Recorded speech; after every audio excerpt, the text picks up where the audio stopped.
In this video, we are going to talk about what it means to be a radian and how that looks in a coordinate plane. So first of all, what is a radian? A radian is a unit of measure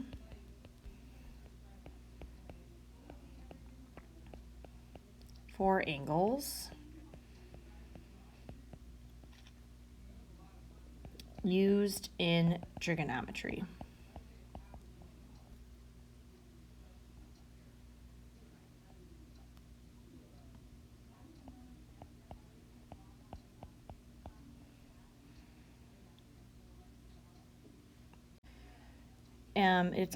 It's defined by an arc of a circle of radius r, and arc is the distance of r. So what does that mean? So that means if you have a circle with a radius, I'll make this radius, say, red, then the arc length would have to be the same distance as that radian. So the arc length would be the same length as the radian, and that is as the radius, excuse me. And so that would be 1 radian. So this measure here would be the measure of the radian. So radians is another way we measure angles, just like degrees, but it's just another unit of measure. So yesterday we talked about degrees and our quadrantals. So we talked about 0 degrees, 90 degrees, 180 degrees, 270 degrees, and then 360 degrees. And that's if we're going the positive direction this way. Now, today we're going to talk about radians, and we're going to talk about our quadrantals for the radians. So for radians, if we're talking about the quadrantals, let me give myself a little more space.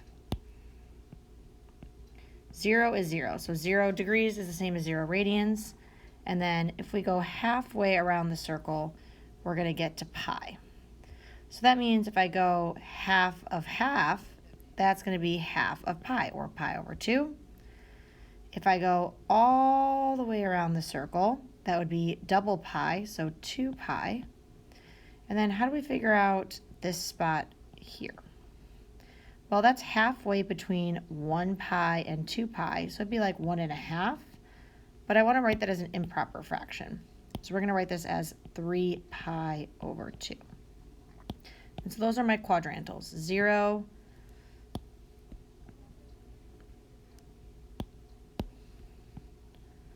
pi over 2, pi, 3 pi over 2, and 2 pi. And so that's how we're going to label our axes when we're trying to find a missing angle with our quadrantals. All right, so let's go through some examples. So let's say I want to find where 7 pi over 4, what quadrant that would fall into. So first thing, just like yesterday, is I'm going to label my quadrantals with my radians. So 0, pi over 2, pi, 3 pi over 2, 2 pi. Now I am looking in terms of fourths, so I'm going to change all my quadrantals to be in terms of fourths, so that way I can compare. So 0 is just going to stay 0. If I have 2 to 4, I'm multiplying by 2. So I'm going to multiply my top by 2 to get 2 pi over 4 is the same as pi over 2. Same with pi. If I want this out of fourths, I would multiply by 4. And so I'm going to end up with 4 pi over 4. And then to go from 2 to 4, I would multiply by 2. So to get that common denominator, I'm going to have 6 pi over 4. And then 2 pi, to go from 1 to 4, I'd multiply by 4. So I'm going to end up with 8 pi over 4. So if I have 7 pi over 4, that is going to fall in between 6 pi over 4 and 8 pi over 4. So I'll fall right here, 7 pi over 4. So I'm going to start at 0, draw it all the way around until I get to 7 pi over 4.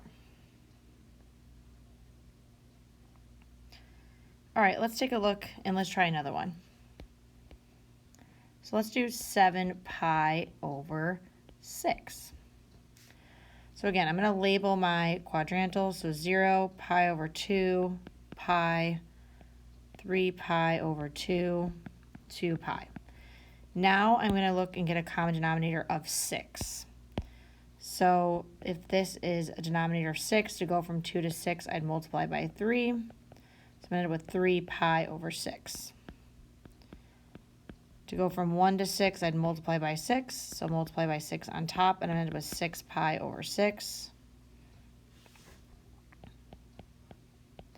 Multiply by 3, 9 pi over 6. Multiply by 6, 12 pi over 6. So 7 pi over 6 would fall between 6 and 9. Closer to 6, so let's draw it here. And so this would be 7 pi over 6.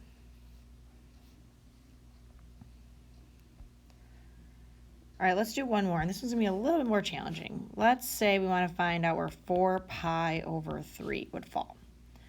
So 0 pi over 2 pi, 3 pi over 2, 2 pi. So this is an odd number, so my denominators that end in 2 are going to be a little bit harder to change. So I'm going to start with just changing pi first. So pi would be 3 pi over 3, and 2 pi would be 6 pi over 3, because I'd multiply by 3 on the top and bottom to get that common denominator. So then if I think about, okay, I have 4 pi over 3. So I'm going from 0 to 3, and then from 3 to 6. So 4 is going to fall somewhere in this bottom part. So I know that for sure it's not going to be in the top. So then how do I figure out where it would fall? Well, I need to figure out what this is in terms of thirds. So let's talk about a couple ways we could figure that out. First of all, let's talk about this in terms of thirds. This is 1/2, and half of 3 would be 1/2, 1.5 over 3. So that means I multiply by 1.5 to get 3 on the bottom. So I can multiply by 1.5, multiply by 1.5, and I'm going to get 4 pi over 3. No, I'm not. I'm going to get 4.5 pi over 3. All right, another way is if I know that this end is 3 and this end is 6, and I want to find the middle, well, I know that I'm going to have a 4 and a 5, and then the only thing that's halfway would be 4.5. So I could use a number line to help me, and that would also tell me that this would be 4.5 pi over 3.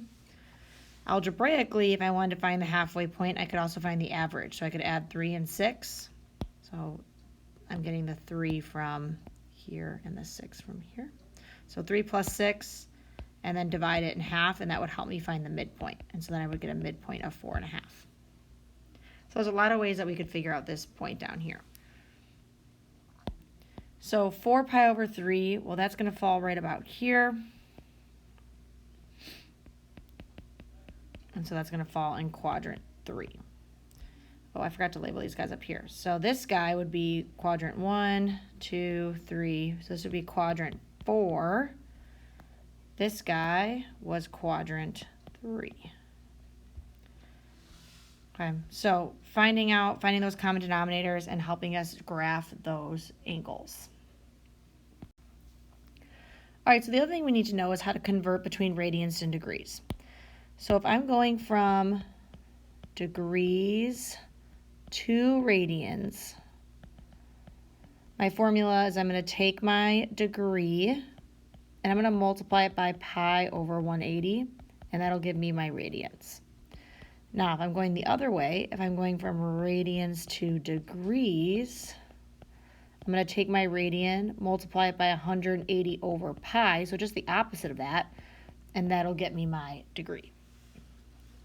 So let's give this formula a try. So I have 45 degrees, so I'm going to put that over 1 because I'm going to multiply it by 180 over pi. So I always want to multiply a fraction by another fraction. And I'm going to multiply straight across.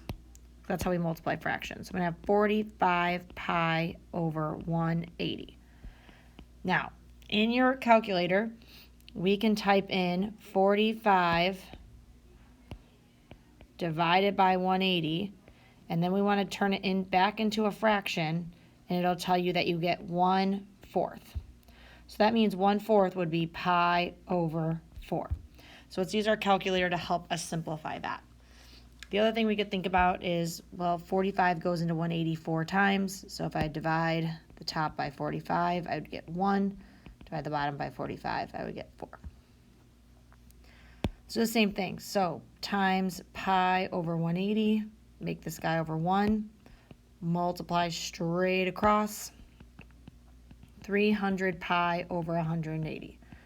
Now to simplify this, in my calculator, I'm going to do 300 divided by 180, turn it into a fraction, and I'm going to get 5/3. So that means that's 5 pi over 3. All right, let's try going the other way now. Now I'm going to go from a radian to a degree. So I'm going to multiply by 180 over pi. And we're going to solve this the same way. I'm going to multiply straight across and then simplify. So 9 times 180 is 1,620 pi over 4 pi.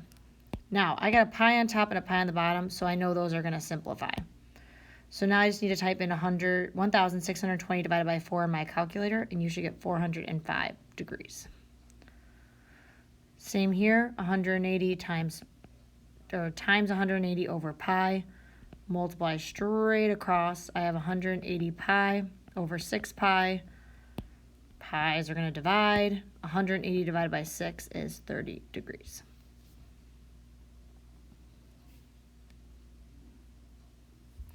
All right, the last thing we need to talk about is coterminal angles. So when we talked about degrees, we added 360 and subtracted 360. But now we need to add and subtract the radian version. So we have to add 2 pi and subtract 2 pi to find those coterminal angles. So first it wants us just to draw the angle. So if I'm talking about 0, pi over 2, pi, well, if I'm already thinking about those congruent angles, I know this is 2 pi over 4, and this is 4 pi over 4, so 3 pi over 4 would be here. Now, to find my coterminal angles, I'm going to take 3 pi over 4, and I'm going to add 2 pi. Now, remember, this is 2 pi over 1, and I want to get a common denominator, so I'm going to have to multiply the top and the bottom by 4.